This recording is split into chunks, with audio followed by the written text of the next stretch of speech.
What's going on, everybody? Welcome to Saturday Movie Night. My name is, let's turn down my headphones there a little bit. My name's Dave McRae, and the day today is Saturday, September the 5th, 2020. It's 7:03 p.m.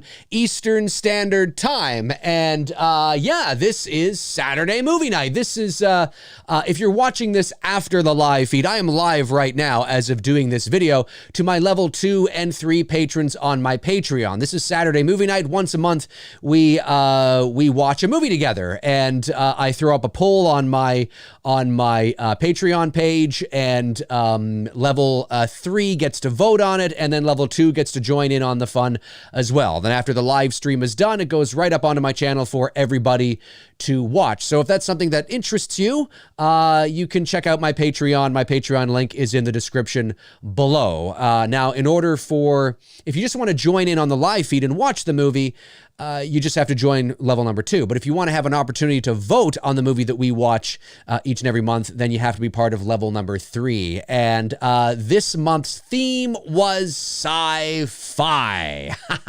Well, you know, action sci-fi, you know, a little bit of fantasy in there, whatever, right?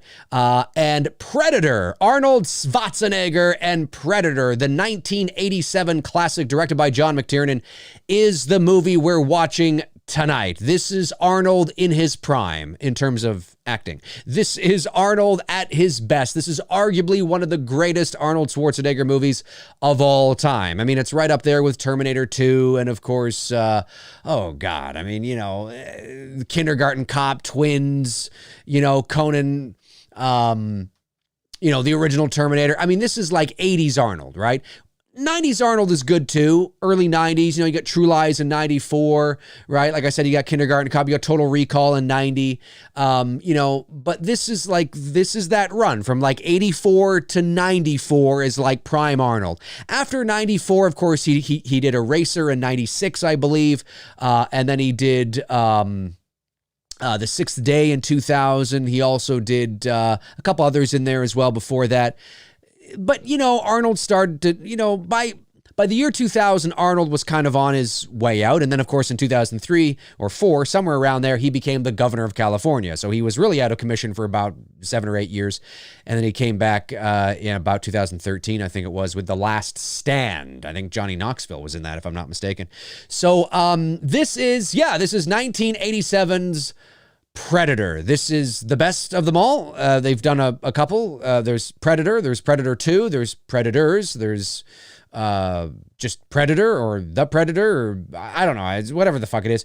But that's what we're watching tonight. So if you want to watch along, you can. Now, this is not like a director's commentary. It depends on the movie we're watching. Sometimes we watch movies that I know a lot about and a lot of the insides and the behind the scenes and stuff.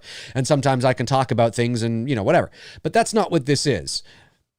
If it just so happens to be a movie we're watching that I know a lot about, great. But sometimes there's movies where we're just, I'm talking and we're answering questions. And we're just shooting the shit. This is just friends hanging out virtually, watching a movie on a Saturday night. So let's get this thing rolling. Who's in the chat room? We have Anna M. Pops is here. She is a new patron of mine to level number 3. Welcome, Anna. It's great to see you here, of course. And Anna, you are, because you joined at level number 3, you will be getting your own 30-second movie trailer voiceover. I should be able to get that to you soon. Yeah, I'm working on it. I'm working on it. It is coming. It is coming. Just give me a little bit, and I definitely will get that to you. Frank Riker is here, and Darren Sands is here, of course. That's great. And we'll see who else kind of rolls on in. Let's get this started. I'm watching this on YouTube. And this is, I am 2 seconds into the movie. The old 20th Century Fox logo is on the screen. That's where I've paused it. So we're just about to hear,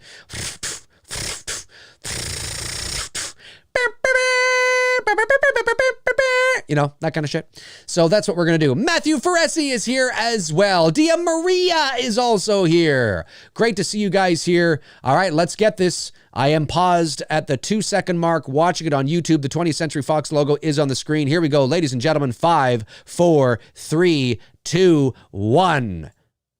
1987's Predator.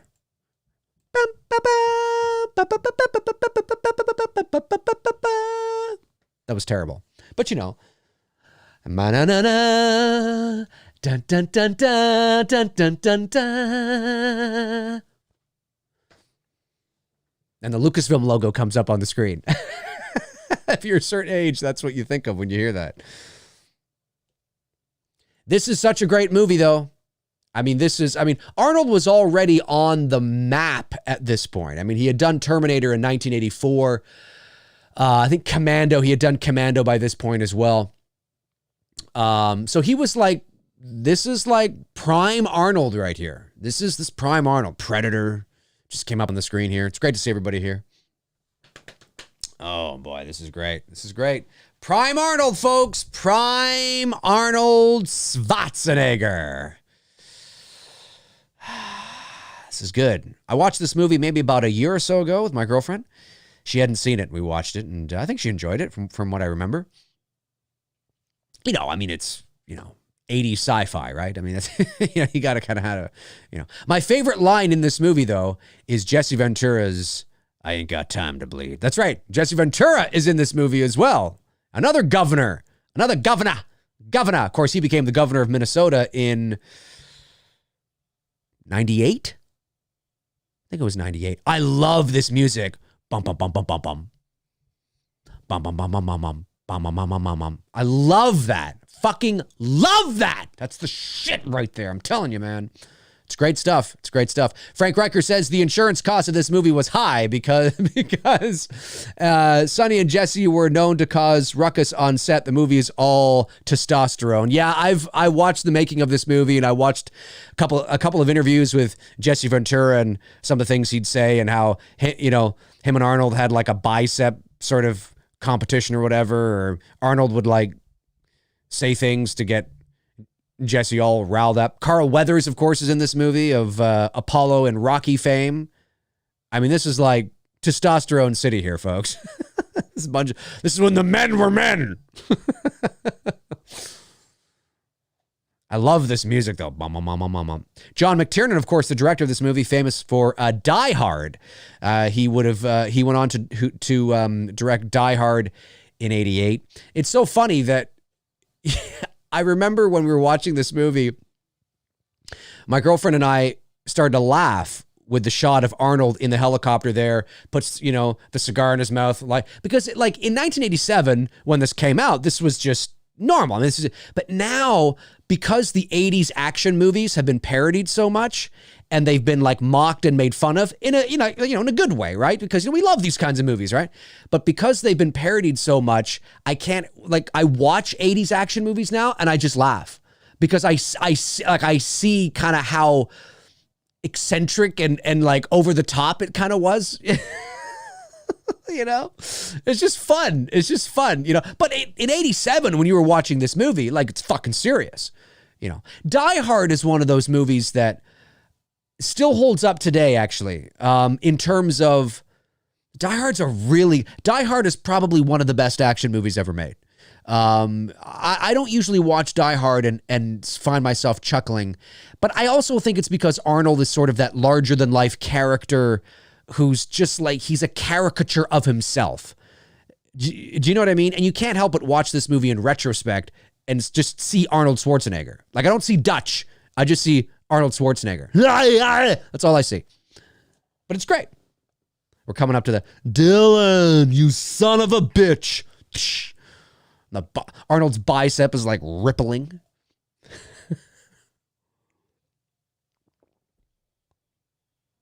Does he always travel on the wrong side of the border? I wish I could do that accent. I'd talk like that all the time. Austrian accent. German, essentially. I mean, well, it's not exactly, but, It sounds like something that Apollo would say, because some damn fool accused you of being the best. Sounds like an Apollo Creed line. Dylan. Here it is.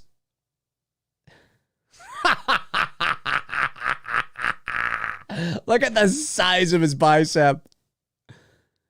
What's the matter, Dylan? CIA got you pressing too many pencils. I think it's pushing too many pencils. I always want to say pressing too many pencils. What the fuck does that mean? Pushing too many pencils. I love it. I wonder who actually would win in an arm wrestling contest.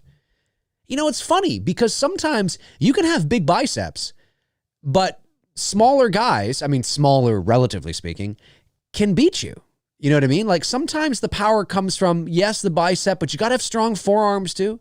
You know, I mean, it's entirely possible that if Weathers and Schwarzenegger did actually arm wrestle, it's possible that Weathers, you know, might have been able to take him. You know, you never know.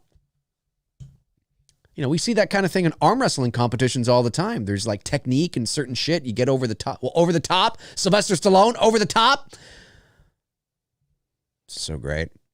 Frank Riker says, glad we didn't get the praying mantis original concept. Oh, yes. Yeah, no, the Predator's amazing. The Predator, it's so unfortunate. But then at the same time, it's just unfortunate that really every movie after this, and there's only been three, there's Alien versus Predator 2, but it's just been garbage. I didn't like Predator 2 with Danny Glover. Although then again, I haven't seen it in a really long time, so maybe I should revisit it.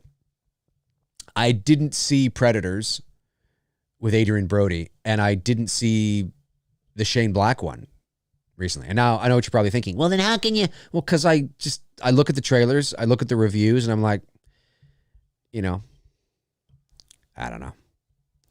It didn't need a sequel, man. You always say that, McRae. Well, it's because there's a lot of movies that don't fucking need sequels. That's why. That's why. Most movies don't need sequels.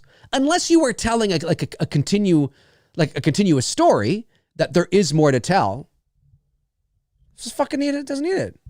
I love this song. Isn't that Little Richard? I think it's Little Richard, I think. There's shit that Jesse Ventura says here in the helicopter that you could not say today. You couldn't say it. I'm surprised he hasn't been outed. I guess that's the trick, right? Is to get it all out in a movie. Is if you're the kind of person that needs to say things, have somebody write it for you, get it all out in a movie as a character, and then you don't get canceled because you just blame it on the writer. Well, hey, I was just an actor. I said that because that was, you know, maybe that's the way to do it. I don't know. Maybe that's the way to do it, folks. Tabitha, hey, Tabitha, how are you? Great to see you here. Tabitha says, let me go back a little bit. You guys have been chatting. Dia Maria says, I thought the new one wasn't that bad. The story sucked. Okay, cool. Well, I still plan on checking it out. Darren Sand says, I saw the movie in the theater as a 14-year-old, slipped into the auditorium. That's the way to do it. I got thrown out during the interval when the ice cream lady spotted I wasn't 18. I was so fortunate when I was 14, 15, just, you know, a little bit after you there in the early 90s, I don't know if I looked older, but I sounded older, you know, and I used to walk up to the box office and be like, yeah, I'll get one for, you know, whatever was playing. Tabitha says, yeah, Dia, spent 4 years at the Honda dealership and finally traded in my car. I upgraded to an SUV, then had my birthday dinner at my grandma's, and now I'm home. Oh, it was your birthday? I didn't know it was your birthday. Happy belated birthday. Is it your birthday today? Well, if it's your birthday, oh, there it is. There's the line. A sexual tyrannosaurus. Look at this guy just shaving. Out any cream, out any wire, just straight blade to the neck. Sweat. That's amazing. Happy birthday, Tabitha. That is awesome. My birthday is it's this coming Wednesday. Okay, it's this coming Wednesday. 31, the big 3-1. That's a good age. It's a good age. The Halloween. You're in your Halloween year. That's awesome. Very cool. Yeah, it sounds like a busy day, but it sounds like a very good day. Darren Sand says, I had to wait a year for the VHS to see the second half. Yeah. Well, at least you got to see half of it. That was kind of an experience. I've never been kicked out of a theater. I used to work for a movie theater back in the late 90s. Before I went to college, I worked at a movie theater. That's when they were changing over like from the old school theaters into like the big sort of stadium style seating. It was like really brand new at that time. So it was like state of the art. And I remember one of my jobs, I can see why they got rid of this. I loved it though, because I was in my element. One of my jobs was to introduce the movie at the beginning. I'd walk down, like I had a microphone and there was a little panel on the side of the theater as you were walking in. You'd hit like mic, there was like a mic on it. and I'd walk to the front and I would welcome everybody and introduce. It sounds like something out of the 50s or something, but it was because it was state of the art. It was new, right? Everything was so new, you know? It's like, wow, it's like I'm sitting in a stadium style seating and, you know, and I was very good at it. And I remember, I think the problem though is that the vast majority, this sounds like I'm tooting my own horn, but that was my element. I mean, I may have been 19 years old, but I was still this kind of guy. I was very good behind the mic, you know, and very professional. But I think most teenagers weren't, you know what I mean? So they would get up there and giggle and laugh and you couldn't hear them. And it was just like, fuck, get these kids off the fucking microphone. I want to watch the fucking movie. You know what I mean? So I think the idea was good, but you know, you just couldn't, you know, it wasn't sustainable. So they don't do that anymore. But I loved it because it was kind of cool. It was like I was, you know, on stage, you know what I mean? It was in my element, welcoming everybody to the theater.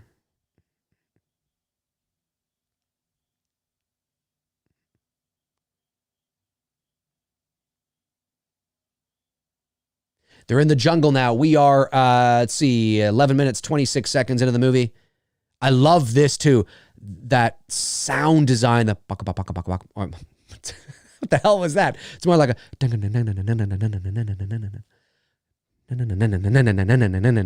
I love that. Fucking love that. The sound design in this movie is really good. Really good sound design. Tabitha says, I'm sorry I missed Thorazine. That's all right, Tabitha. You're busy bee. Very, very busy. Frank Riker says, what a pain in the ass to film in the jungle. Oh my God, yeah.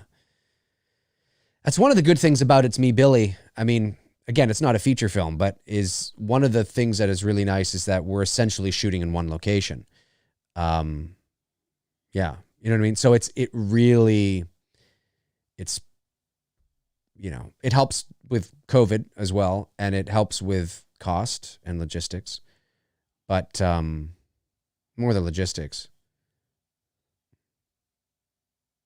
But I mean, you know, when you're working on a movie this size, it's not like it would be it's not like you would take the crew that's working on It's Me, Billy and put them in the jungle to make a movie, right? Like you'd have you'd have everything. Not that it makes it easy, but certainly you have the right amount of people doing their jobs and, you know, see that. Love that. It's eerie. It's the drums. It's like sounds like bongos or something. Like it's very eerie to me. It's like jungle drums, but eerie. It's very eerie. Look at Arnold Schwarzenegger. My favorite line in this, my favorite line is I ain't got time to bleed. But one of my other favorite lines is with it's when Arnold throws his knife at the guy and it sticks him to the wall and he's like, stick around. It's like classic 80s cheesy action line. Like one of the quintessential action lines. It's awful, but it's great. Didn't the guy here that plays, he looks native. I forget his name. I think he just passed like not that long ago, right? Like a year ago or 2 years ago? He just passed not that long ago. He looks native. That was sad. That's right, Frank. That's right. Yes, he did. That's right. I forgot that's Sonny. That's right. I always think Sonny's the other guy, the guy with the glasses for some strange reason. That's right. Sonny. That's right. Yeah. That's sad. It's so eerie. Do you guys not find that eerie? I find it eerie. Anna M. Pop says, I love the first Predator movie. Not so much the second. I agree with you, Anna. Yep, I agree with you. Wasn't a big fan.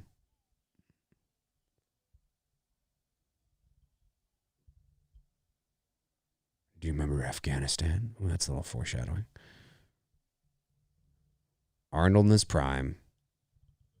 This is when action men were men, and I don't know. I don't know where I was going with that. But this is when, like, it's kind of funny, you know, like Arnold he's not as big as he was when he was bodybuilding. Like when you look at Arnold when he's bodybuilding, like in the 70s in the late 60s through the 70s. He was gigantic, like gigantic. And he's not a hugely tall guy. I think he was about 6'2". I think he's a little shorter now because of his age. Maybe 6 feet, 6'1" or something. I think he was about 6'2", I think. 6'1", 6'2". But he was huge. I mean, you look at the bodybuilding pictures, you watch, Pumping Iron, he's massive. When he started getting into acting, of course, he wasn't training as much as he was. And who knows if they were on roids. They probably were. I don't know. And he's still big. I mean, if he was to walk into the room at this size, you'd be like, wow, it's a big dude. But he's not nearly as big in his acting, like in his roles. And he's still huge, but he's not as huge as he was when he was bodybuilding. And where was I going? Oh, I was going to. Oh, now that's like disturbing. That's disturbing.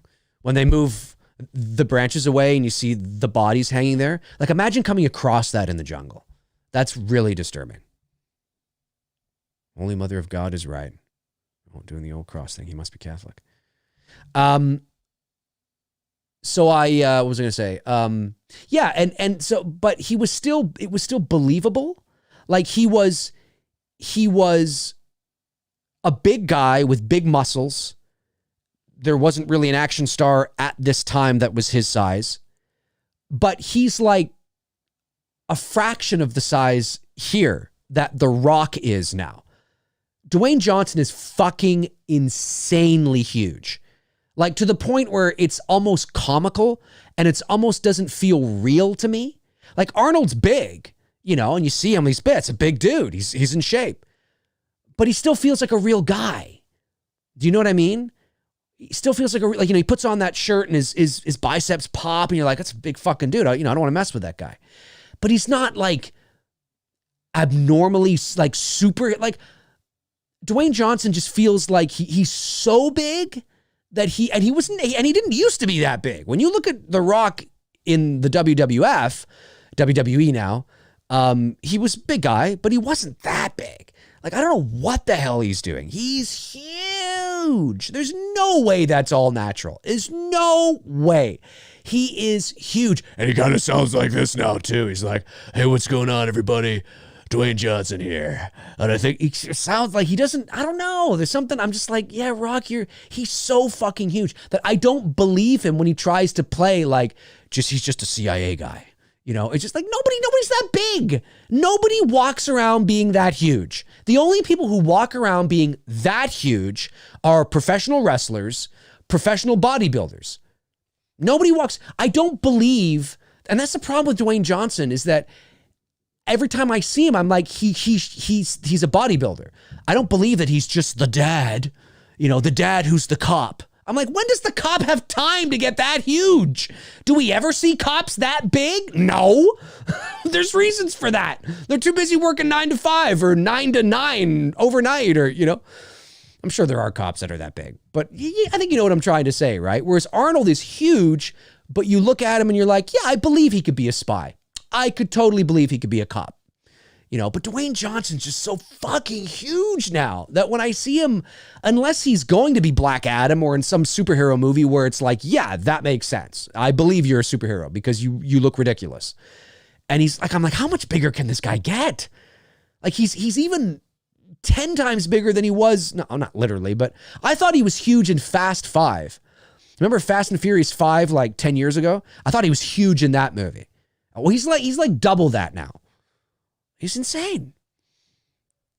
Anyways, so I just like, I know The Rock would probably be the biggest comparison to like a modern day Arnold, but he's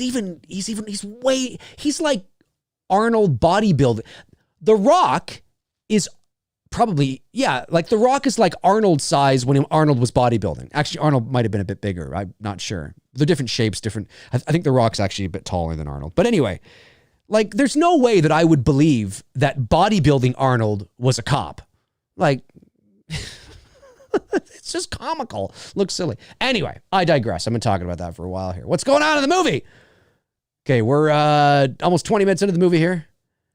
Carl Weathers is talking to Mac. He's getting a little lesson. That's right. Real quiet like. Matthew Fresh says steroids definitely. Oh, it has to be. Nobody gets that big. Nobody gets that big without a little help. I'm sorry. Nobody gets that big with a little help, my friends. And he's great. I like The Rock. Who doesn't like The Rock? He's fun. But he's so big now that I have trouble believing, unless he's playing a very specific role, I have a hard time believing that he's half of the roles he is now. Because I'm just like, guys how often do you see guys that big walking around?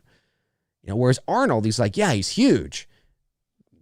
You know, like go up to a guy who's like The Rock size, anybody on the street, and be like, what do you do for a living? They'd probably be like, well, I run my own restaurant and I work out. Like that's what they do. They're not gonna be like, well, I'm an insurance salesman. I'm a stay-at-home dad. It's not usually what happens. Now, everybody watching this after the fact that works out and is huge. Hey, don't come at me. You better be fucking rock huge before you say anything. I'm not saying it's not possible to be like, you know, ripped and fit and chiseled and huge and be a cop or anything, but I don't know. The Rock's just a little on the verge of cartoon to me. Ooh, I don't remember that being so. The guy that just got shot in the head, that was like, am I watching some unrated one or something? I don't remember that. The whole soundtrack to this movie is great. Bum bum bum bum bum bum bum bum bum bum bum.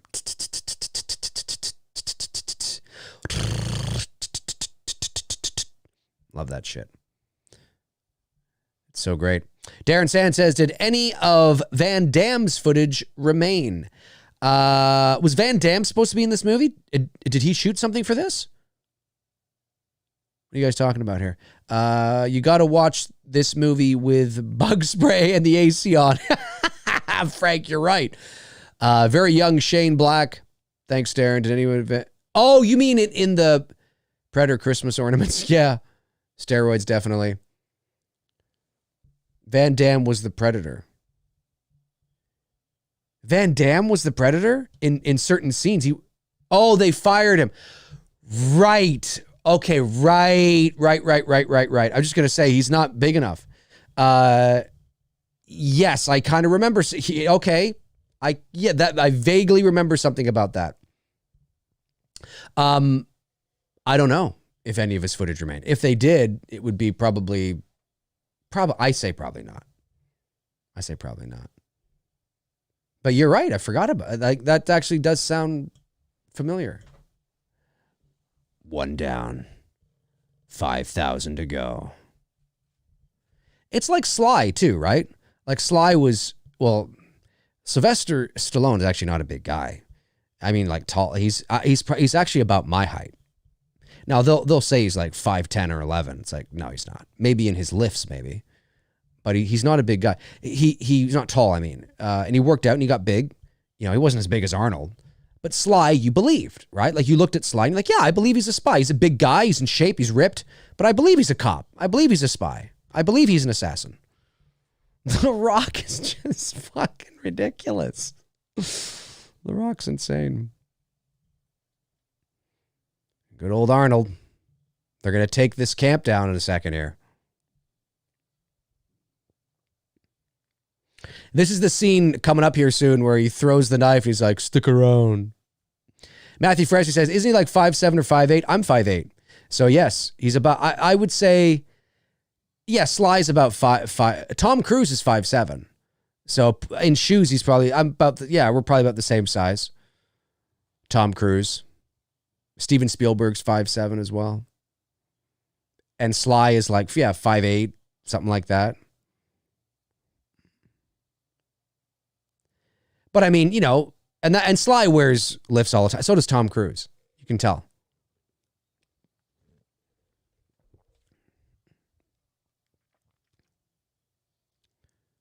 This is great action.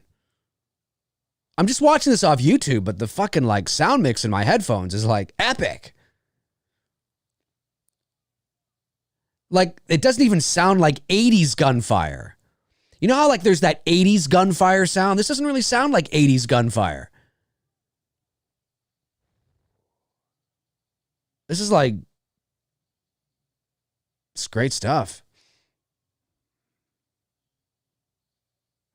Here comes Jesse Ventura and his gun. This is so ridiculous. It's so insane. It's insane, his gun. It's like the epitome of testosterone.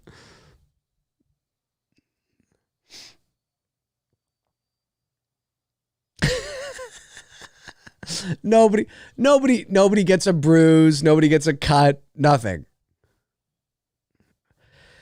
Trying to get away in the helicopter. Oh, yeah. This is so great. But you know what, didn't John McTiernan get into some legal trouble or something?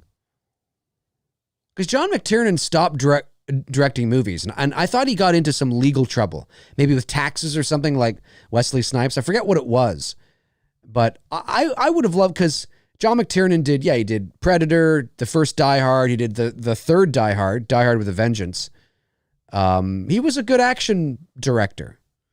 I wouldn't mind seeing I don't know if what he'd be like now, but certainly, I thought he got into some sort of legal trouble. Darren Sand says, I don't think the look was working, so they overhauled the creature and got rid of Van Damme. Yeah. And this would have been before Van Damme was like Van Damme. He was on the cusp of Van Damme, because was Bloodsport 87 or 88? Because Bloodsport is really the one that put Van Damme on the map. From what I remember being a kid anyway. He was in prison for years, Dave. Oh, he was in prison. Well, fuck. Okay, there you go. There it is. I knew he got into some sort of legal trouble. I knew there was something. Shit. Was it because of taxes or something like that? Good old John McTiernan. Here it is. Stick around. I love it. Like, would you actually do that? Would you take time to do that in the middle of war? You throw like this big ass Rambo knife, it sticks the guy to the wall, and you actually take the time to just on your own say to the guy, stick around. You have to be, that's a whole different level of confidence right there. Come on, do it now. Oh, it was a woman. And she becomes a liability. He saves her though, right? Oh no, she runs off. That's right. To get, yeah. No, I remember. Because she does become a bit of a liability. It was actually a year in prison. Okay. Cool. Frank Riker says, poor Kevin Hall, and was a good Bigfoot in Harry and the Hendersons too. Yeah, that's right. Not Kevin Hall, the wrestler, folks, but yeah, that's right. He was Predator and Harry. And I just adore Harry and the Hendersons. I love that movie. He was so yeah. He died, and the guy the football player there, I don't think he was quite as big as Kevin Hall, but the football player that played Sloth in the Goonies, he was big too. Oh, he might actually, you know what? Maybe he was as big as him, because I think he was like 6'8" or something. And Kevin Hall was like up there too. Anyways, he died like in the early 90s, the guy that played Sloth. So that was, yeah, it's kind of sad. Like, you don't see too many, 6'8", 80-year-olds walking around. You know what I mean? Like, you almost feel like if you're that big, like your life is limited. I don't know. My apologies if anybody's 6'8" who's watching this. It's, I'm not a doctor. Don't take my word for it. I'm just an observation. It's all bullshit. It's bullshit. It's not bullshit. Bullshit.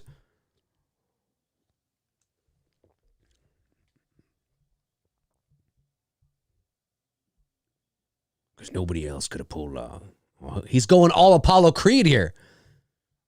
To Hopper. Not Hopper. Hopper.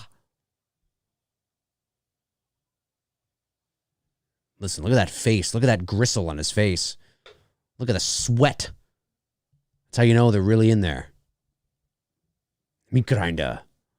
Six of us in the meat grinder. I can't do an Arnold impression. I just like making fun of the caricature aspect of it. And that's the thing too. Like Arnold's become such a character, such a pop culture icon that like you go back and you watch these movies and there's a certain level of humor. Like it's a great movie. I love this movie. I love it. It's one of my favorite action movies of all time. But there is a certain level of humor because you see Arnold like you see Arnold a certain way now that you didn't see him before, and he makes fun of himself. You know what I mean? Like there's movies where he's mocking himself or videos where he's mocking himself. So I mean, it's just fun. It's fun stuff. Tab the Short says, you end up having more health problems when you're that tall. Yeah, I can imagine. The only experience I've had with somebody who's that tall is my roommate during my first year of college, a guy named Tom, and he was 6'8". He was a big guy. He was a German guy, and I don't know whatever happened to him. Hopefully he's okay. But he was my roommate my first year of college, and I think I can't remember if he dropped out or not, because he wasn't my roommate my second year of college. But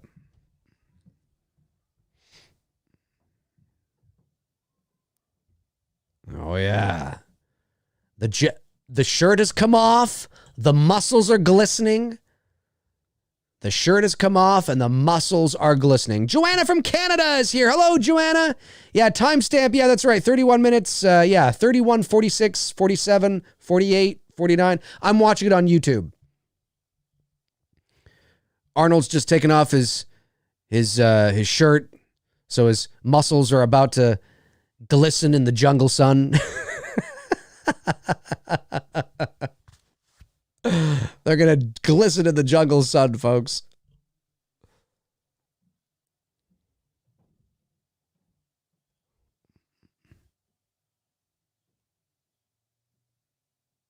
That was good. I like that. He gets the scorpion off him. He saves his life. Is this guy alive still, too? Mac?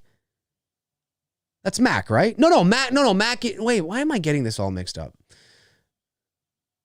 Yeah, no, Billy. Yeah, that's Billy. Mac is the guy that was also with Arnold in Commando, right? The bad guy in Commando. That's Mac, I think, right? Is he still alive? Duke. Bill Duke is alive. Okay, thank. Yeah, because he was in Commando, right? Frank? He was in Commando, I think.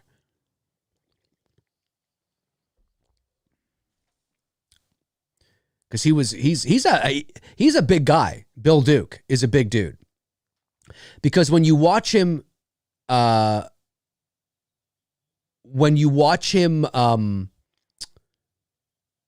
in Commando, because I think he's the bad guy in Commando, the Green Beret gonna kick your big ass.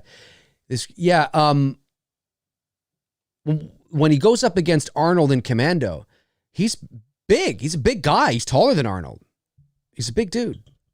There's that sound again. I love that. Absolutely love that. And I love the way, one of the things my girlfriend really liked about this movie, because she likes nuance and, less is more kind of thing, right? Like I do. And one thing she really liked about this movie, because she'd never seen it up until, like I said, a year or two ago, she liked the way that the Predator was portrayed, like how you don't see it and you're only seeing it through his point of view, and it's, infrared and heat and you never really see it. You just hear it and it's a big part of the reason why this movie was so cool. You know what I mean? And then the payoff at the end is like, wow. And I love that line, what the fuck are you? Or what the fuck are you? Or what are you or whatever? And he's like, what are you? And it's like, yeah, exactly. Like, what the fuck? I'm just here, like, something like that. Some line like that. I like that line. Yeah, he's like almost. Yeah, it's so cool. It was such a great idea. It was such a great idea.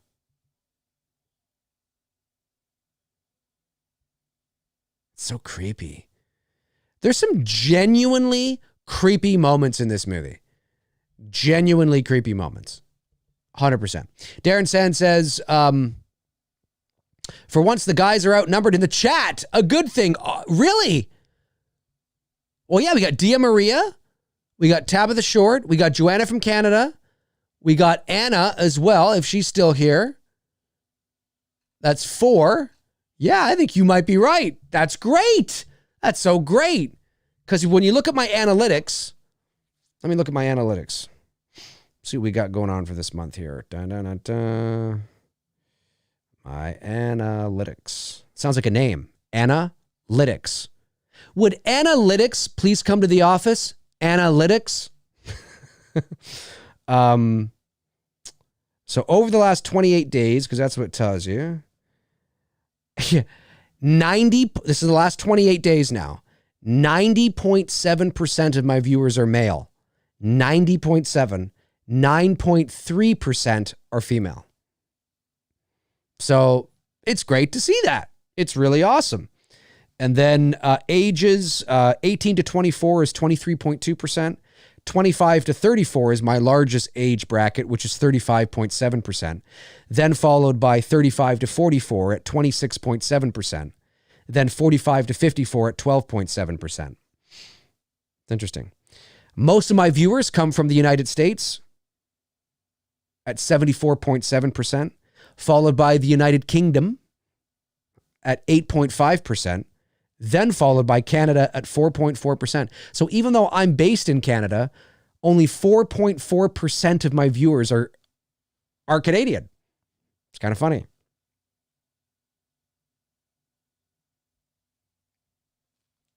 Makes Cambodia look like Kansas. Thanks, Jesse. Can you get a little lower? Makes Cambodia look like Kansas.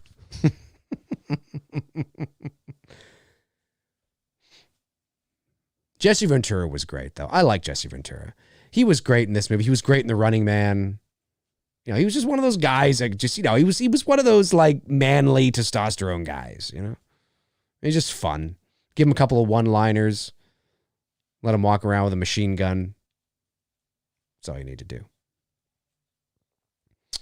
Let's see here. Tabitha Short says, so there's 3 unknown bodies. Yeah, there's, let's see. I guess so. Because there should be more. Well, you know what? Sometimes people tune in and they don't chat. They just like to sit and watch, and that's okay too. Of course, everybody's welcome to chat and just say hi. I'd like to say hi to everybody. And if you're watching after the fact, hey, how you doing? Remember, if you're watching after the fact and you want to get in on Saturday movie night, it's part of my Patreon. Level 2 and 3 of my Patreon get to partake in Saturday movie night, which is once a month. And the live show is just for my patrons, and then it goes live on my channel after the fact. So whoosh, sounds like a whip. Whoosh, like every time it cuts to the Predator's POV. Whoosh, whoosh, and it cuts back. It's like, did you see something? I love when Arnold goes like this with his arm. He goes like this with his arm, right? To say like, wait, stop. You know what I mean? Okay, go, right? I think it's something like that. But when he does it, you can totally tell he's flexing like crazy because his bicep is like hitting the sky. He's like, that's not what he's doing, but that's like what his bicep is doing. It's like, it's so funny. And it's huge. It's huge. It's ginormous. It's like what he's doing.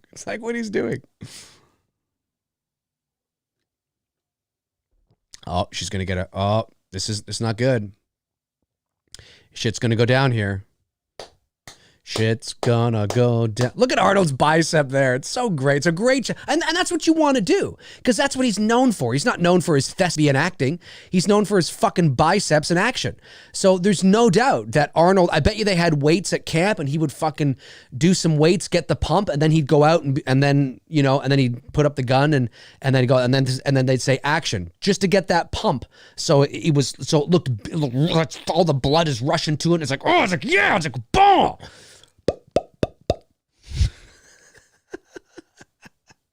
True though. It's true. You know, it's a great shot. Arnold's like got the gun close to his bicep, is like, you know, got its own atmosphere. Oh my goodness. 7:47 in New York City. Yeah, it's 7:47 here too. Because we're in the same time zone, Eastern Standard Time. Tab the Short says, who all voted to watch this movie? I can tell. Can I tell you? I can't. I think I can download the results, actually. I have to go back on the site and do that. But it was close. It was between this and RoboCop. RoboCop would have been a good one. I've seen this more recently than I saw RoboCop. So I have to admit, I was actually pulling for RoboCop. Because I haven't seen that in a long time, and I really wanted to watch it. But Predator won by a hair. I love that the alien in this movie, too, is not... yes, he's bipedal, and, but he looks like it's... it's not a human being. It's not like in Star Trek. My girlfriend always says that, too. Like, we like Star Trek a lot, like the old series and Next Gen. But one of the things that, we always say is that, like, some aliens are pretty cool, but there's a lot of aliens in Star Trek that, like, you just make their eyebrows a different shape and just put little something on their cheek, and all of a sudden they're like a different species from a different planet. And it's like, why does every alien look so fucking human? You know what I mean? And, yeah, and I can understand that. It's kind of like, why are these aliens all... So it's nice to see something that really does look alien, like not from this world. It's cool to see that. And the Predator, again, the Predator is something that I would love to dress up as. I would love to dress up as the Predator in full-on fucking Predator cosplay gear. Oh, it'd be awesome. The only problem, I'm not tall enough, and I'd look ridiculous. That was awesome. The kills in this movie are really good too.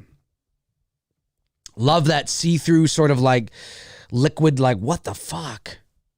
It's so great. I don't think this movie gets enough credit. Well, it gets a lot of credit, but yeah,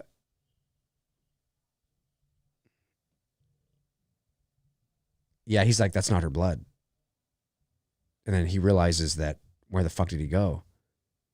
And he sees like his guts. Doesn't he see his guts or something? Oh, fuck. Like, it goes to show you how violent the Predator is, too. Like, how visceral, like, just, like, you know what I mean? Yeah, I know what you mean, Dave. Yeah, I love that. Oh, can you imagine? Like, what are we up against here? Oh, my God. Like, we don't stand a chance. The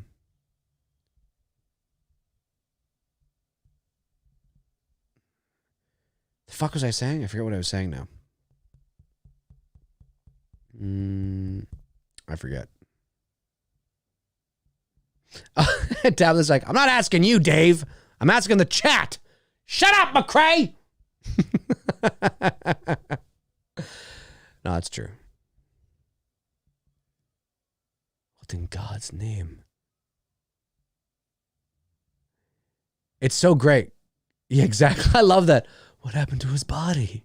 What happened to his body? Oh my God. What happened to his body? Like, what are we dealing with here? It's insane. Anna M. Pop says, fun thing, I used to have a crush on the Predator when I was little. That's cute. Hey, whatever floats your boat, right? I mean, we'll get some love to the Predator. Oh, that's what I was talking about, the Predator and the costume. Yeah, I've mentioned this before on my shows, but, I'm not a tall guy, right? I'm not like short, but not tall. I'm just kind of, unnoticeable, just regular. You know what I mean?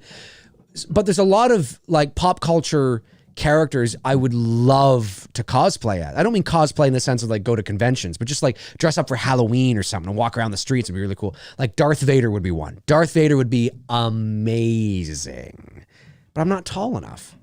The Predator would be amazing. I have to admit, I would love to dress up as like Jason Voorhees.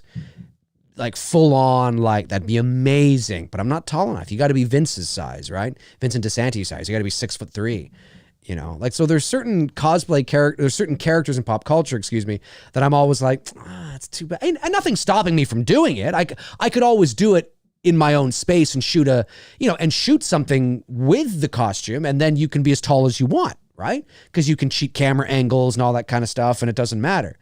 But I could never actually go out in it because people would be like, I mean, I could never be Darth Vader. Half my fucking stormtroopers would tower over me. So it's a little disappointing because there's a lot of characters that I would love to dress up. And the Predator would be one, but I would look silly as the Predator. I would look like, I'd look like the Predator's baby. Maybe that's what I'll be the Predator's baby. I think we're coming up to the moment where Jesse Ventura just goes wild with that gun. It's a great scene.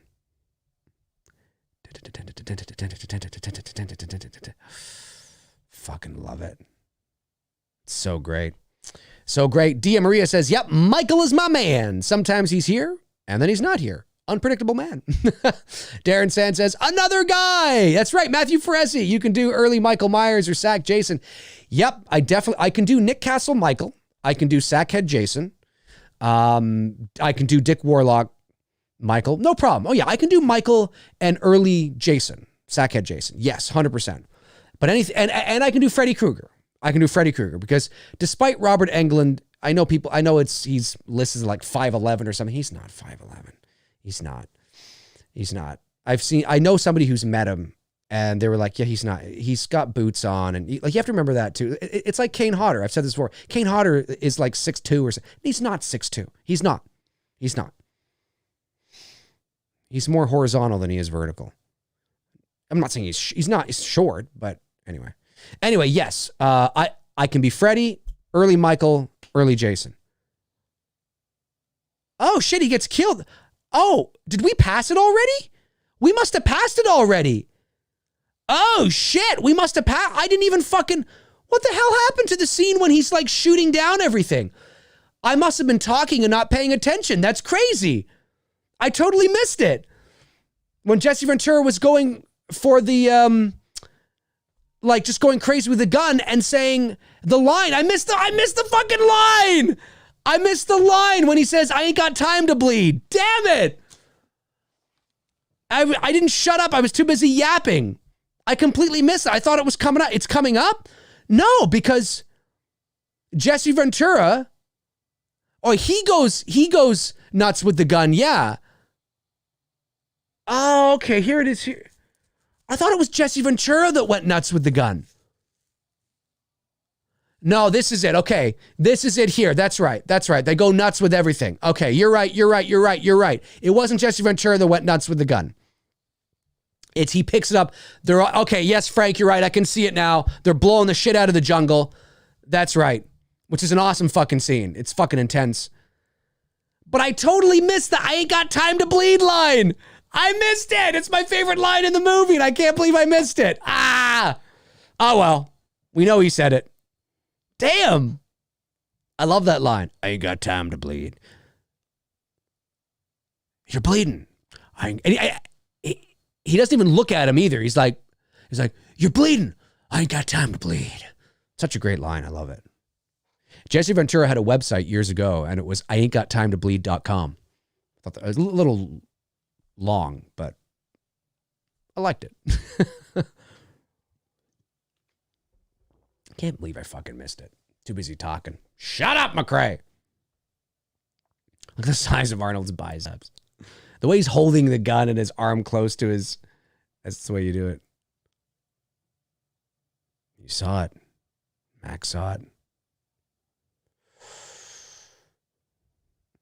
And I love when they realize they didn't hit a damn thing. Like when they go into the woods and they're like, or like further into the jungle, unless it's already happened. And they're like, we didn't hit anything. Oh, that's right. No, the guy comes out and is like, there's nothing. We hit fucking nothing. And it's like, can you imagine all those rounds and you literally hit nothing? Insane.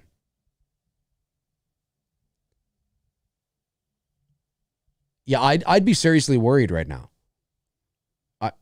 I'd be worried.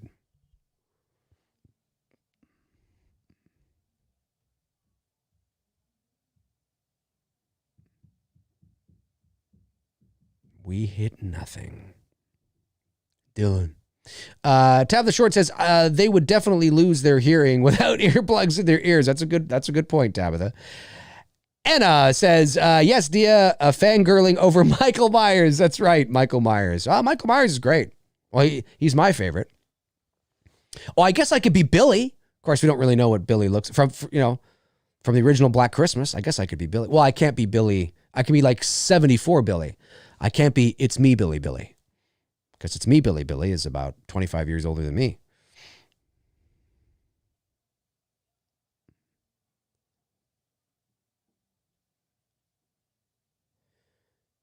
You see, what's funny is that actually, now that green is actually the Predator's blood, I think. So I think they actually did hit something. They did hit it, but they were looking for red blood. Like they're looking for blood that's red. And the green blood would have blended in with the jungle and the leaves and things like that. And that's why, they didn't see it. But yeah, I think they actually did hit him, because I think there's a scene where the Predator is like injured and he's like fixing himself or healing himself or something, if memory serves, which is really fucking cool. I love this movie. I think it's a great movie. And I think there was a lot of potential with this character, but they just fucked it up. They made the character bigger than he needed to be. They made the character they just blew up his universe. And I understand that that he could be ripe for that, but they opened it up and all this mythology. And it's like, I know here's a typical Dave McRae thing to say, but the Predator, I don't know, there's something, keep him ambiguous and a little mysterious and not cross universes with Alien. And I don't know, it just became they just ruined it. They just ruined it. I consider this a standalone. Just the Predator. It's just Predator. That's it. For me anyway. Joanna from Canada says, I'm pretty sure I read that I'm pretty sure I read that is Black Christmas. The door eyeball shot is the camera guy's eyeball in Black Christmas. It might be. The camera guy was Burt Dunk, who was the camera operator. And Bruce, we'll have to, you know what? I'll have to ask. Because Bruce knows Burt Dunk. Not knows him, but has met him a couple of times because he's been into Bruce's work a couple of times to rent gear or to talk and things. I think he's retired now. But when you see Billy or the camera, when you any POV shots, I think it's Burt Dunk. I think that's his name. Is it Burt Dunk? I gotta double check this. Burt Dunk. I think it's Burt Dunk. Yes, Albert J. Dunk, D-O-P. Yeah, so Albert J. Dunk is his name, Albert Dunk, but he goes by Burt Dunk. And he was the camera operator on the original Black Christmas. And and I think he so when Billy is climbing the trellis outside the attic, for example, and you see his hands, those are Burt Dunk's hands. And so if it was the camera operator, now the camera operator and the cinematographer are two different people. It can be two different people. They're not always two different people, but they can be two different people. So the cinematographer, the director of photography on Black Christmas, I don't believe was Burt Dunk. He was another guy, but Burt Dunk was the camera operator in some scenes. And so that would be cool if that was his eyeball. That would be cool if it was. Oh, something fell off there. Something fell off into my garbage. What the hell was that?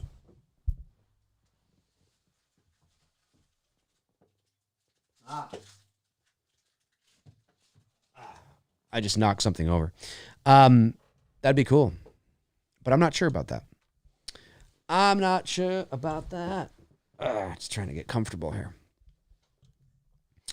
Let me see. Tab the Short says, I've had my fair share of mysterious men. Not fun at all.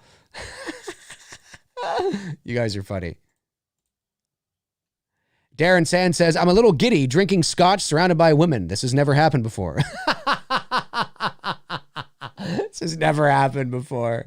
I think you're right, though. I don't think we've had this many women in the chat room. It's I mean, the only new one is Anna, but it's nice to see you guys all together at the same time, because sometimes it's just Tabitha and Dia, and sometimes it's just Joanna from Canada and maybe Tabitha. And then but it's nice to see you all here. And there's a lot of other, well, I don't know. In terms of patrons, I wonder if you are the only 4 women that are patrons. Because there's other women that watch me, of course. Like there's Jacqueline McEwen. I think she's level 2, so she could be here. Be funny if she popped in and said hi. That'd be hilarious. I know there's Danita Brown, but I don't think she's a patron. Tiffany Moses Shante, but I don't think she's a patron. There's Sarah Carter, but I don't think she's a patron. There's Brooke Louie. Brooke Louie is a patron, but I can't remember if she's a level 2 or 3. She might be level 1. So, yeah, I don't think Danita's but Brooke Louie's a patron, but all depends on whether there are others that could be in here. That'd be cool. Because it is a male-dominated space, that's for sure. You ain't afraid of no man. They're sitting there waiting for us. I love it. I love how he's just, that's right. He's calm, cool, collected. He's zenning. It's great. Love it. Ladies' night tonight. That's right. I had no idea. And we're watching Predator. It's ladies' night, and they're watching a testosterone-filled movie. Every time he speaks, I just think of Apollo Creed. Come on, you're losing your cool out there, man. Come on. He wants you all right. Darren, I don't have scotch, but I have my little shit show glass here. I have my shit show glass here, Darren. So I will just pour a little water into this shit show glass and just say, 1 second here. Oh, wait. There we go. There it is there. Welcome to the shit show. And I'll just say cheers to everybody. Cheers. Happy Labor Day weekend. Is it Labor Day weekend in the UK? I don't know if it is. Do you guys have Labor Day week? I think you do. I know it is in the States, of course. It's Labor Day weekend here as well. So whatever it is, to my friends south of the border, happy Labor Day weekend and cheers to you and have a great long weekend this weekend. Let me raise my water. That's what I'm doing. I'm raising my water. To all you fine folks. And thank you for being my patrons and supporting the channel each and every month in the ways that you do. You keep these shows going and it's just awesome. I'm hoping in the new year we can add some new things. I was hoping to do that this year, but with It's Me, Billy, and everything going on, it's just been, I never want to bite off more than I can chew and overpromise and then not deliver. But I do want to do some new things in the new year. Maybe I can get Bruce on a Patreon only show or something like that. That'd be a lot of fun. We've talked about it. Because with his schedule and stuff, that'd be really fun to do. You know, we're always thinking about things like that. But I appreciate your support and whatnot. And yeah, I don't know if they have Labor Day in the UK or not. But anyways, cheers. Cheers, everybody. Cheers. Here we go. Cheers. And cheers to all you watching after the fact, too. You're just not as special. No, I'm just kidding.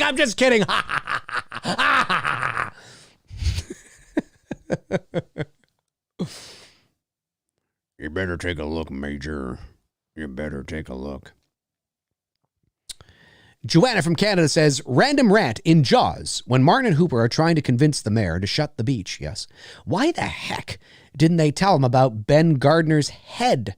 Grrr.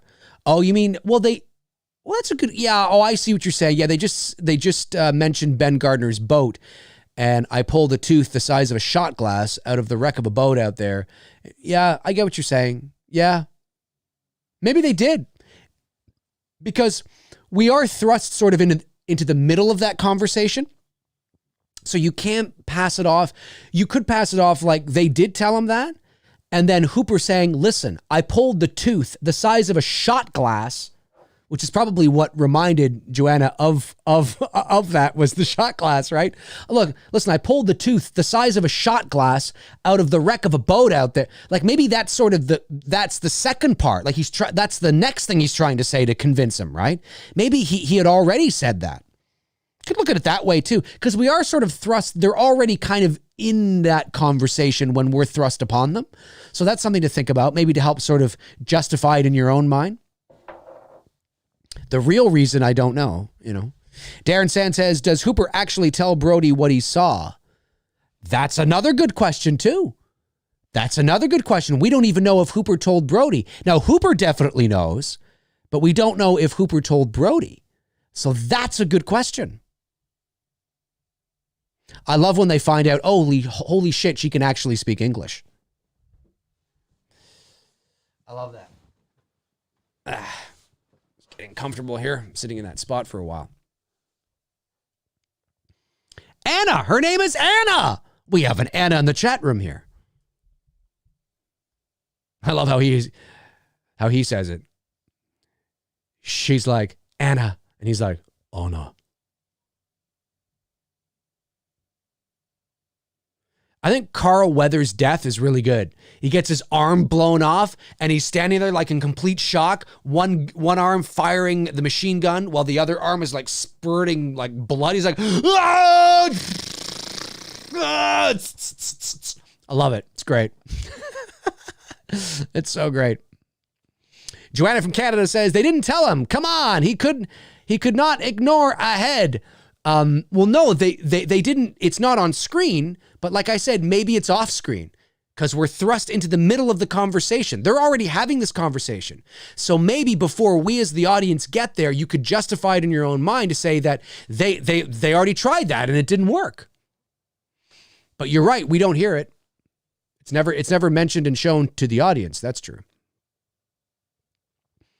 Yeah, Frank Riker, if it bleeds, we can kill it. That's another great line too. That is another great line. That might be the second best line in this, and you could make an argument that it's the best line. Yeah, I understand what you're saying there.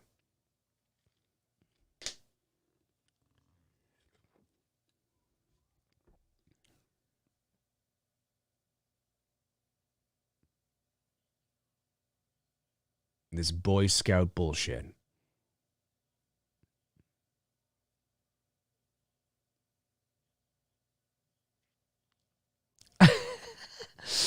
Here you go, ladies. All the men are topless now. Their biceps are rippling. Their pectoral muscles are throbbing. Their abs are heaving. I don't know. The sun is glistening on their oiled bodies as they pull the ropes.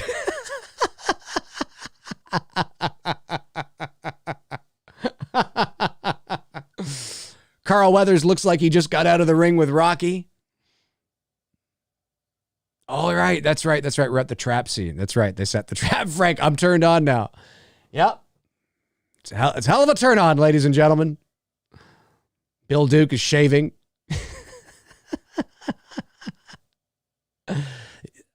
That's how you know he's a man. He's got a Bic razor, no shaving cream, and he's just using the sweat, the moisture, the natural moisture on his skin to shave down that 5 o'clock shadow.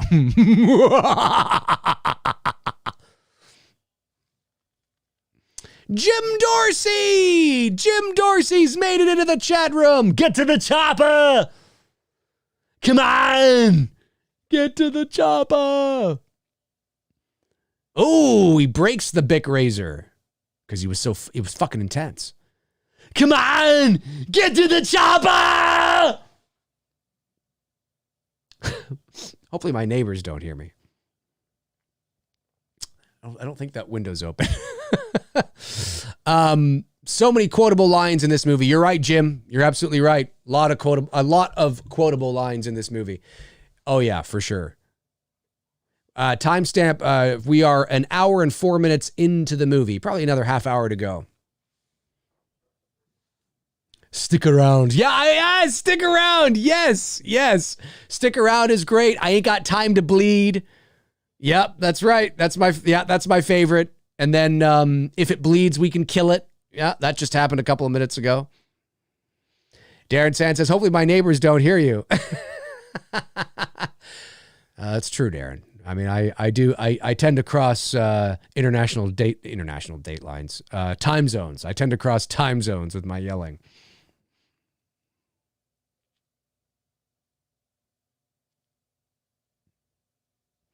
Yeah, because Weather still thinks it's just a bunch of people running around. But you can tell that he's skeptical. He's not fully convinced. Dutch. Deutsch. Here's the classic Arnold shot right here. Coming up, the classic Arnold shot where he's sneaking along and he's got his biceps rippling. Look at his biceps. There it is, ladies.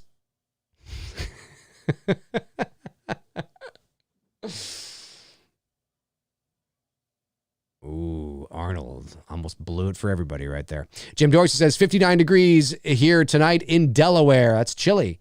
What is it here? Of course, you have to remember we're in Celsius.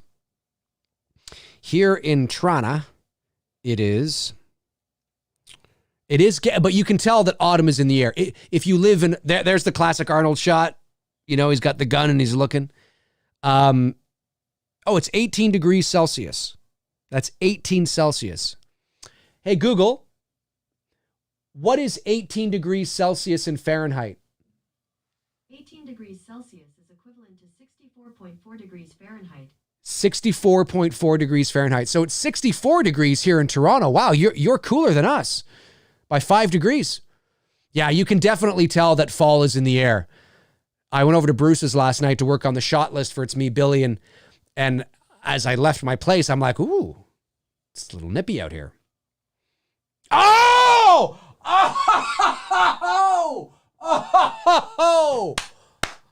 Oh, you got a log to the chest.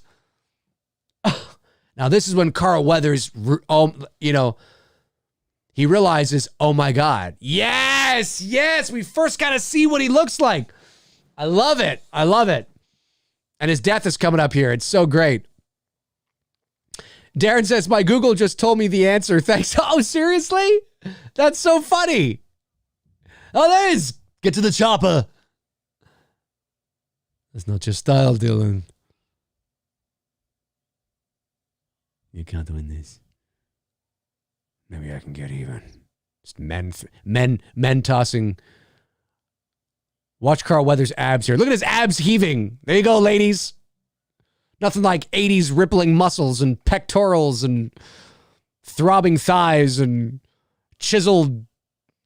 Look how glistening Arnold is. There are probably a bunch of women or men oiling his body up as, okay, he's ready. He's ready, John. Action, quick, before it dries. It's so funny. I felt that tree. Yeah, you and me both there, Frank. Yeah, Mac gets it. Well, they all get it except for Arnold and the girl. Whenever I see this scene, I think of this. I'm going to have so fun. It's funny. That always sticks in my head whenever I watch this movie. It's just the way he says it over and over, I guess. Tab the Short says, all that oil has to be uncomfortable to work in. So unattractive, all those muscles. Yeah, I don't know what they would have used. I mean, certainly they were actually shooting on location in the jungle. So some of it may be real sweat. But there was probably a little bit of, something coming from the makeup department just to give their bodies some shine. Yeah, here it comes. Carl Weathers goes out like a champ. Oh yeah, that's right. He goes over to it. That's right. First he goes over to Mac first. He's like, shh. Comes up behind him. He's like, shh, right there. Yeah, this is great. Shh, right there. Oh, out there. It's out there, not right there. Pat. Yes, them trees. I love it. I love it. I love this guy. Richard Pryor. What are you guys saying? This is so funny. Tab of the Short says, this dude that's always next to Arnold reminds me of Richard Pryor. Really? Carl Weathers, Apollo from Rocky, reminds you of Richard Pryor? That's funny. I mean, I kind of like, I get what you're saying. Maybe certainly not in his personality or anything. I don't think he looks like or even acts like that, but that's funny. That's really funny. Richard Pryor. Darren Sand says, that's sweat and hard work, Tab. Yeah. Oh, yeah. A lot of that would be sweat, too, for sure. Especially when you're shooting on location, in the jungle. Were they in South America? What jungle was this? Frank might know this. Frank might know. Do you know what jungle this is? I guess I could always ask Google. Hey, Google. Where was the original Predator shot? Mexico. Summary from the website en.wikipedia.org. Principal photography eventually began in the jungles of Palenque, Mexico, near Villahermosa, Tabasco, during the last week of March 1986. Last week of March 1986. Okay, very cool. There goes my Google. That's funny. That's funny.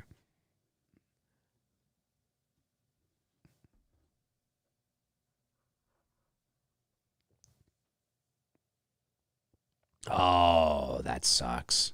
Just 3 dots. That's interesting. Oh! Oh! Oh! I'm surprised there's even some of his head left. That doesn't look like there'd be any of his head left. Oh, but you know what though? He probably suffered a better death than what's his face here is going to suffer, because he's going to feel pain and fear. Carl Weathers. At least Mac was like, I think that's Mac, but I keep saying that. Yeah, it's Mac. Yeah, but that was great. That was, Diaz, damn. Exactly. Like, holy, don't you miss movies like this? Don't you miss practical effects like that? Ah, man, there was something so great about it. Yeah, that was intense. That was so good. That was so intense.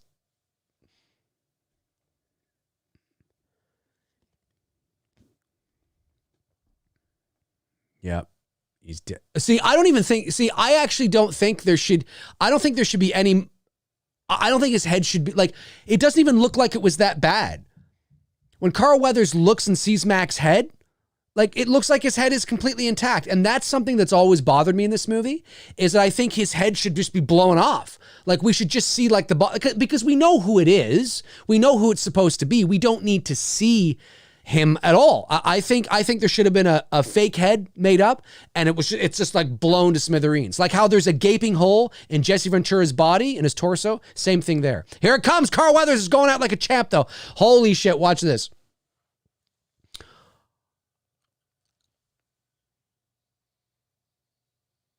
Oh, and the gun's still firing.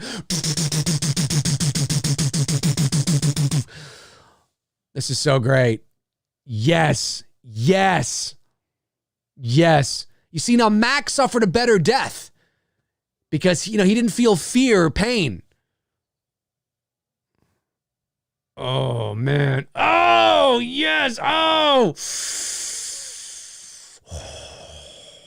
Another damn from Dia Maria.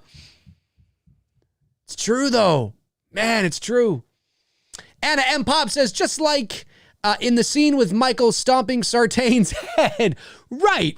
But this is a movie where you can do that and it feels appropriate. It felt very out of place in Halloween 2018. That's more Jason Friday the 13th to me. It felt very out of place. Oh, Billy's getting topless.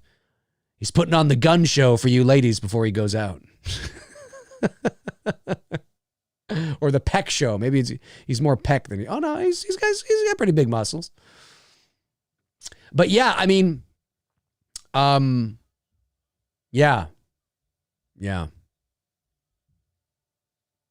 Sartain, yeah. It was too, but in this movie, in this kind of movie, that kind of gratuitous, not gratuitous, but sensationalized gore is, yeah, because it's Predator. That's why. It's Predator. And Halloween, I think it was too much. He's going out. He's he's sacrificing himself to allow them time to escape. From a certain point of view, that's kind of what was going on there. I mean, really, it's sort of like he's meeting his destiny, like how he feels, but it is allowing them time to escape, and they should not have stopped there and turned around. Oh! That was kind of a weak kill, but I guess they had to get rid of him somehow. Look at that gun. The sound mix and the sound design in this is really good. Run! There it is! Get to the chopper! Love it! One of Arnold's best line, ladies and germs. Come on! I'm here! Come on, do it! Do it now! Come on! I'm here! Come on!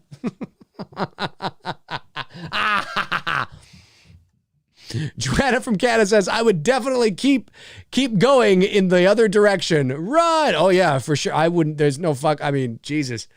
I would just be praying that all my years of jogging pay off in this moment. I've been jogging for, 25 years now. So I just be like, well, geez, this is it, man. I love this. Oh shit, it's very Goonies. Would you even survive? And it looks like he was going to go off the cliff and hit the ground. Like, it doesn't even look like he would have been close to the water. And obviously that's not Arnold Schwarzenegger falling there. That really is somebody, though.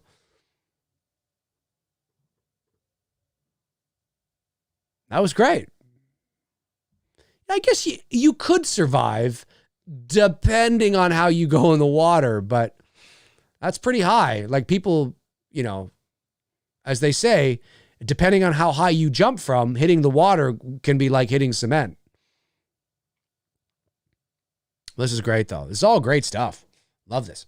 Darren Sand says, Sartain squash noggin looked like someone opened a can of chili beans, excuse me. Yes, you're right. Oh, yeah, it just looked like somebody opened a can of tomato sauce or something. You know what I mean? Just kind of poured it over like meatballs. That's what it looked like. Meatballs and tomato sauce. Or chili. Yeah, agreed. 100% agree with that. Tab the Short says, but Arnold already said, get to the chopper. That was the second time. He did, but he yells it. Earlier in the movie, he's like, get to the chopper, right? He says kind of like, you got to get to the chopper. But the one everybody quotes, the one everybody loves is, get to the chopper! That's the one everybody loves. That's it. But you are right. Technically, he does say it twice. Anna M. Pop says, the smart thing to do for these guys not to get killed is just drop their weapons and surrender. Predator would get confused. Like, where's the sport? Well, it's not a bad strategy, Anna. That's not a bad strategy. Not a bad strategy at all, if I do say so myself. Of course, then the movie would probably end for... I love that, too, when Arnold is lying there and you just see the splash of the water. I love that. And then, of course, Arnold is inadvertently camouflaging himself with mud because the mud is cool, and the Predator picks up on heat. And the mutter was a mutter. His mutter was a mutter. The mud is cooling him down and masking him, essentially camouflaging him. And I thought that was a really interesting, creative choice from a writing standpoint, because if I was writing this movie, naturally you would come to that conclusion, like, well, how do we blend this guy in? And I thought that was a very organic way of doing it. Rather than him putting mud on him or him putting mud on himself, it's the byproduct of just the sequence of events. He jumps off this cliff, or he doesn't jump off, he falls off, lands in water. The Predator looks so fucking amazing. I love that fucking costume. I want a fucking like 12-inch Predator. I need to get one. Anyway, and it's just the byproduct. Like it's accidental. He accidentally discovers this.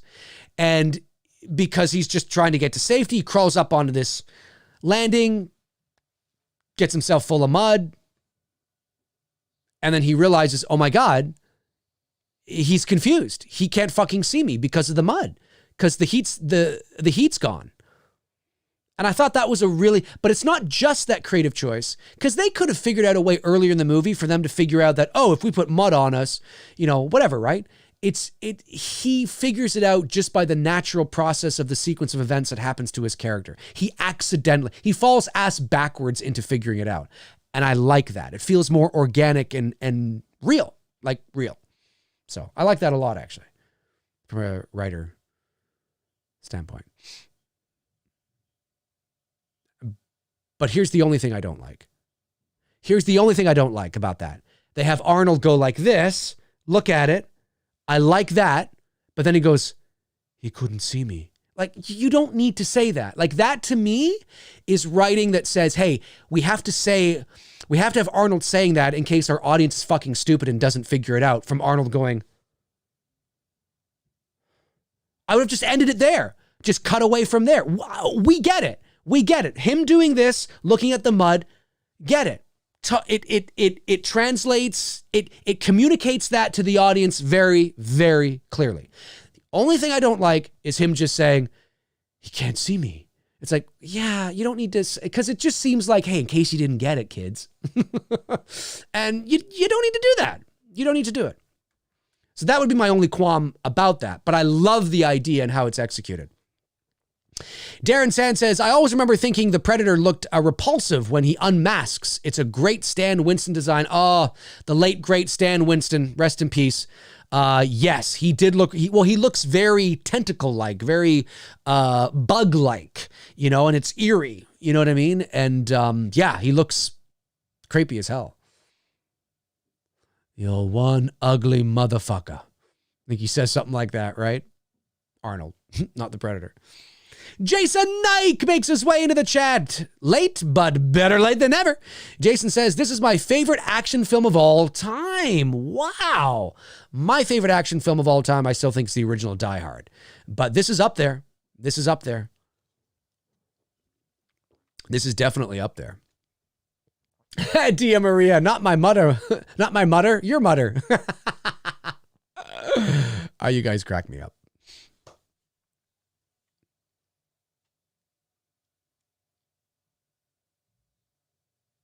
Oh, listen to that. Those sound effects. So great. Anna says, Predator unmasking is just as cool as Jason unmasking, only Michael Myers hides a pretty face under the mask. That's true. That's true. Yeah. Tony Moran was very handsome back in the day. He's had a pretty rough life and doesn't quite look so good now. But certainly back in the day, when he was younger, he was very handsome. That classical handsome sort of look, right? The chiseled jaw and very handsome. I didn't even know that his sister was Joni from Happy Days. I didn't even know that. I learned that from Sean Clark. I was like, oh, I know that's pretty common knowledge, but I was like, oh, I didn't even know. He's like, yeah. I was like, oh, cool. Joni loves Chachi. Charles in charge of our days and our... Scott Bale, ladies and gentlemen. Matthew Fresh, he says, it's a good thing they never gave Tony Moran a cameo in H-18 or else he would have taken credit for the whole... That is true. That is true. Yeah, Tony would have taken credit for the whole thing. Well, again, I mean, my issue with Tony is I don't know Tony personally, so I don't have the same issues with Tony that like Sean Clark has. Sean Clark has real personal issues, not personal, but like has had personal run-ins, personal issues in that sense with Tony because he used to rep Tony and there's a whole history there. With me, my issues have just been more of what Tony doesn't say than what he says. Although I'm sure he has said some really dumb fucking shit too, but.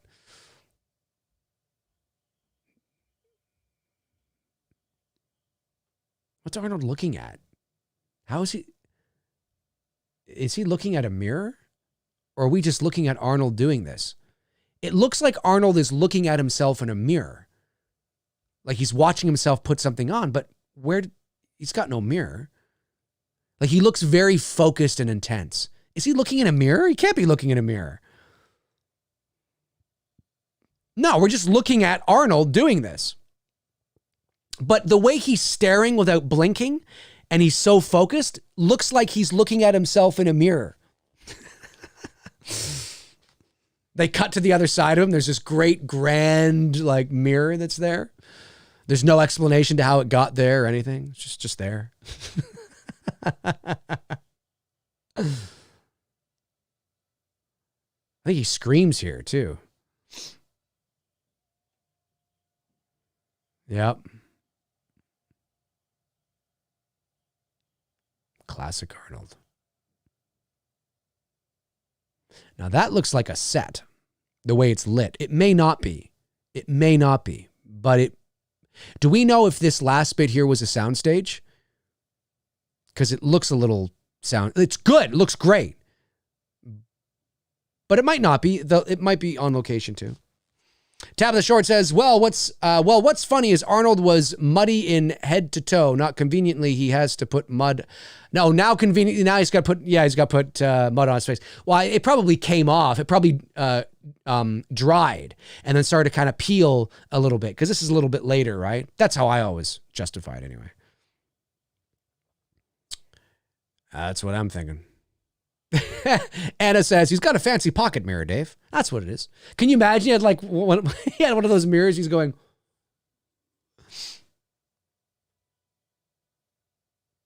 Yeah, this looks like it just looks like a fake tree.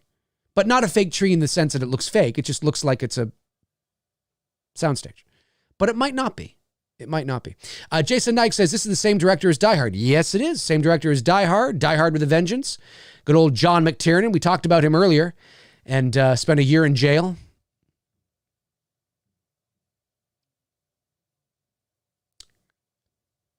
Coming up to the end here. Now, here's what's funny is that all of a sudden it's daytime. Like that was, I guess that's to show you how long he's been waiting. It's an awkward cut. It's like a Halloween 78 cut. But I like this, though, how he peers right behind him. It's so good.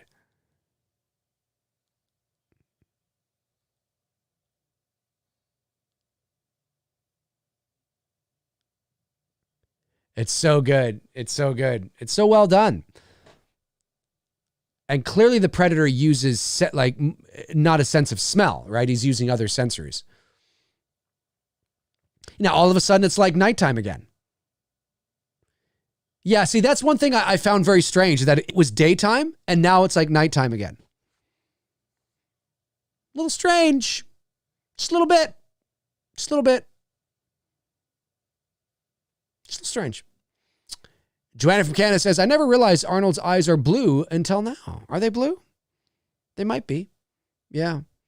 Jason Ike says, sorry guys, gotta go. My internet at my trailer is pretty busy. It's pretty lousy right now. No problem, Jason. Have a great rest of your Labor Day weekend, buddy. Be safe up there. Tab the Short says, do they ever catch the Predator and kill it and then dissect it? That's a good question. I don't know. I'm not as familiar with the other films as some people might be.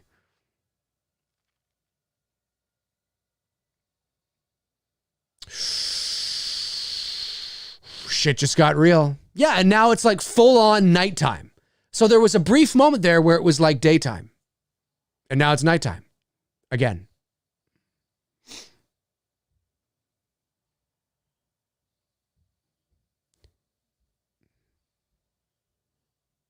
This is great. Yeah, this just feels like something you'd want to do in a controlled environment like a soundstage.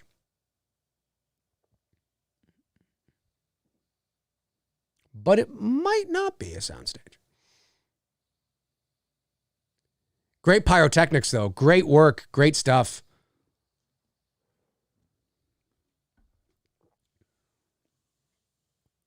Well, you just fucked that up, Arnold.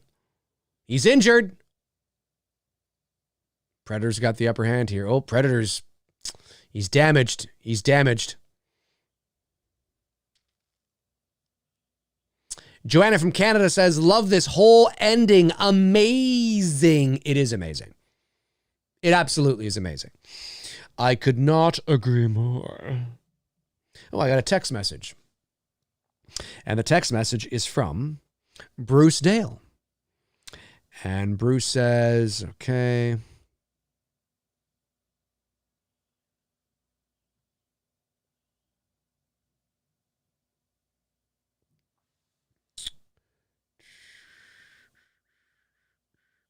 Okay, I'll respond to Bruce after that.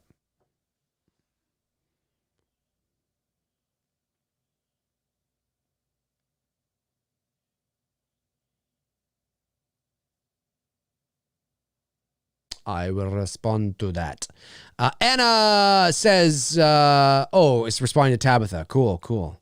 Dia says, hi, Bruce. Yeah, Bruce, what's up? Yeah, Bruce just sent me a text. He was talking about the project and just things we're working on. We're like, it's intense what's going on right now. It's intense what's happening. Like we've moved full on into pre-production, and there's a lot of shit going down right now. All good stuff, but whew.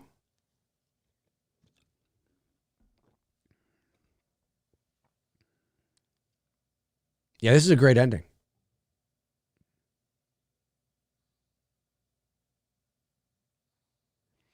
I love that. Every time it cuts to the Predator's POV. And then when he shoots like his lasers.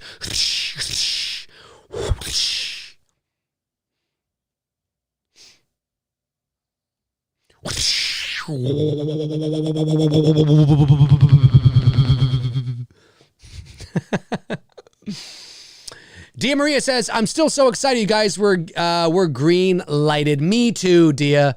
Oh my God. I mean, we still, like today, we talked about how excited we are to bring this to life. And I was over at Bruce's last night till about 1:30 in the morning, working on the shot list. And I was saying this morning on Thorazine that we've actually trimmed some fat off of the script. Because when you go through the shot list, you're going through the whole script and you're figuring out every shot for every scene, right? And some scenes have multiple shots. And so you go through, and then sometimes what you think works in the script, you realize, you know what, we gotta. So there were a couple of scenes that we axed just for flow and time, because this is a short film, like I said. So it's a scene that there are two scenes that I would like to have in there, but it's really, they were axed for time.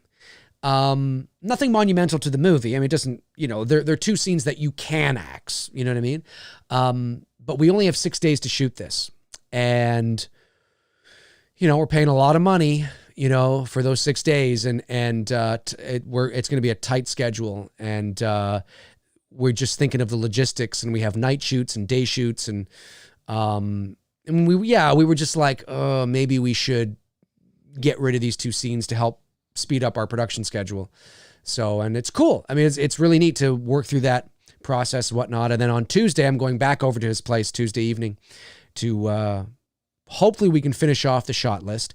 And then next weekend, fingers crossed, we're supposed to be getting together with our DP, Greg Bennett, to start going over the shot list with him and talking about shots and things like that. And then the next weekend, we're getting together with the actors. And then in between that, we're dealing with, the rental house and getting quotes and talking to, we're assembling our crew and it's big time. Things are moving. Our DP had his wish list in terms of things he feels he needs, the proper camera package and things like that. And so we're looking into that. And I love that. I love when it just comes down right over Arnold's neck and it's like, oh, it's almost like saying like, yeah, you might be a big dude, but look how big Kevin Hall is to Arnold. Arnold's a big dude. Arnold here, 1987, he's like 6'2", probably 230 pounds. Look how big this guy is to Arnold. And I love that. And I love that he's looking at the skull. It's so good. How tall was Kevin Hall? How tall was he? Jesus. There he is. Kevin Peter Hall. He was 7'2". Oh my God. He was 7'2". Wow. So, okay. Yeah, he was like 6 inches taller than Sloth from Goonies. And he was a big guy too. That guy, I think he was like 6'8" or 6'9". And he was a former NFL football player. And he died in the early 90s, like I said earlier in the show. So the guy who plays the Predator here is like 5 or 6 inches taller than Sloth. He was a big fucking dude, man. And I hear a really nice guy. 87, your birth year. I have a sister who was born in 1987. She lives out in Halifax, Nova Scotia in Canada here. Half sister. We have the same dad, but not the same mom. One ugly motherfucker. Yeah, and the way he does that, oh, it's so great. He's a big dude.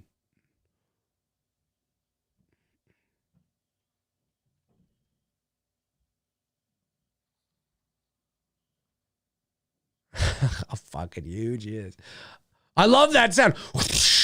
Oh, it like flies back and shit. It's so great. Bum, bum, bum, bum, bum, bum, bum, bum, bum, bum, bum. I don't know if I would have done that. You're just pissing him off now, Arnold. The sound effects. It's like Indiana Jones punching sound effects. Darren Sand says, Arnie's a tad smaller than you, Dave, about 5'4". It looks like that in these shots because of how big Kevin Hall is. That's so funny. Joanna from Kansas says, oh my God, it's so ugly. I love it. I know, it's so great.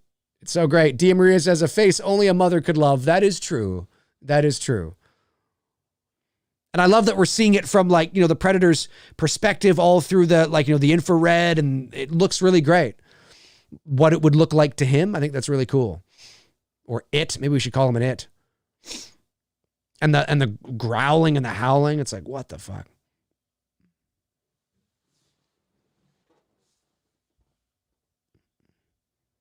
One of my favorite lines here, though, like I said at the end, is Arnold's like, what are you or whatever? And he's like, what are you? And it's like, yeah, like, I mean, he is on Earth, he is there, he is on the humans' world, but it's, I don't know, there's a lot of, it's poetic in some ways. It's kind of like we're both, it humbles, like they're both, it makes them almost even for a moment. Like we're both just aliens living in this universe. You know what I mean? Like, I don't know. It's just a cool line. Here it comes. Look at that face. I love it. Come on. Do it. Do it. Come on. Do it now. Come on. I'm here. I'm here. Kill me. I'm here. Come on. The Predator just like taking his time. He's not stupid.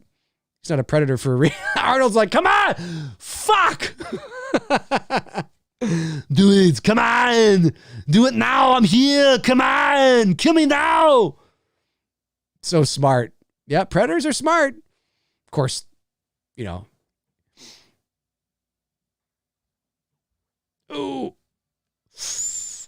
Oh! Oh! Oh! Woo! I actually, it's funny, and I still feel this now. When I was younger, I actually feel sorry for the Predator in some ways. Does anybody else feel that? Like you almost feel empathy for the Predator in some ways?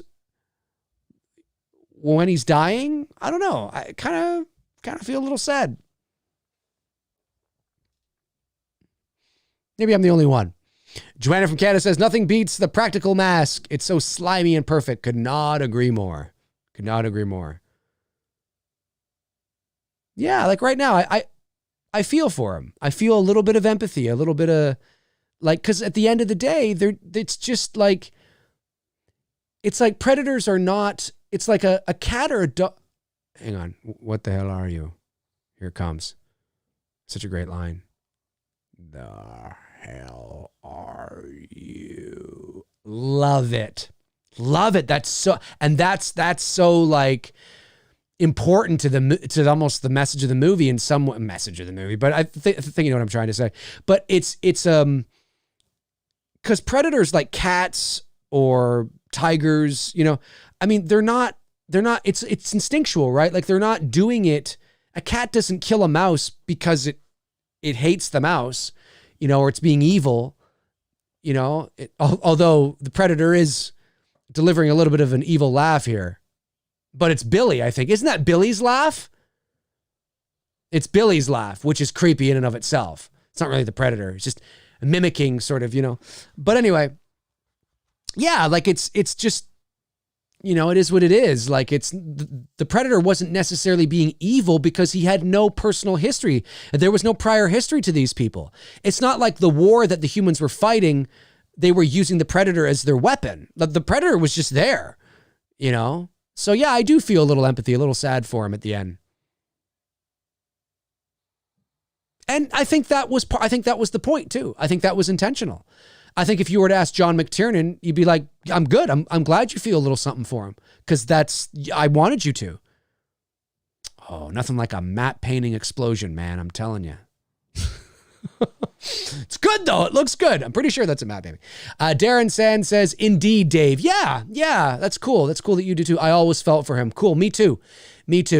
Matthew Freshy says, if I'm not mistaken, I don't think the predator kills defenseless people, only fighters, so they aren't pure evil creatures. Well, that would have been something that was built into the mythology after. It certainly wasn't, I don't think that was served in this movie. This is such a thing. You get Arnold, he's standing there amongst the smoke, right? You got the horns, you know, like the wartime kind of heroic sort of, we've just defeated the enemy kind of horns there. You know, the helicopter's coming in. Arnold standing there like a fucking champion. Every man right now wants to live vicariously through this moment of Arnold Schwarzenegger. We all want to be ripped and chiseled and standing there amongst the smoke, having people look down on us from a helicopter as we look up, glancing, going, yeah, we fucking did it. I'm a man. I'm a real man. As I stand here topless with my pecs rippling in the wind. Come on, we all want that moment. We all want that moment, right? And that's it. Flying off into the skyline there. Anna M. Pop says cats are treacherous. Yeah, they can be. It's funny. I'm a cat guy. I love dogs too.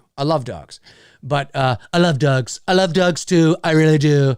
They're amazing. Dogs are tremendous. I like dogs, except for my own dog. I don't like my own dog. I don't like it. Cats are great. I like dogs, but I'm a cat guy. I've always been a cat guy. I like cats. Joanna from Canada says, is Predator 2 good? I don't remember. It's been a while. I've seen it a couple of times years ago, and I haven't seen it since. So fill in the blank, I guess, right? Not really sure.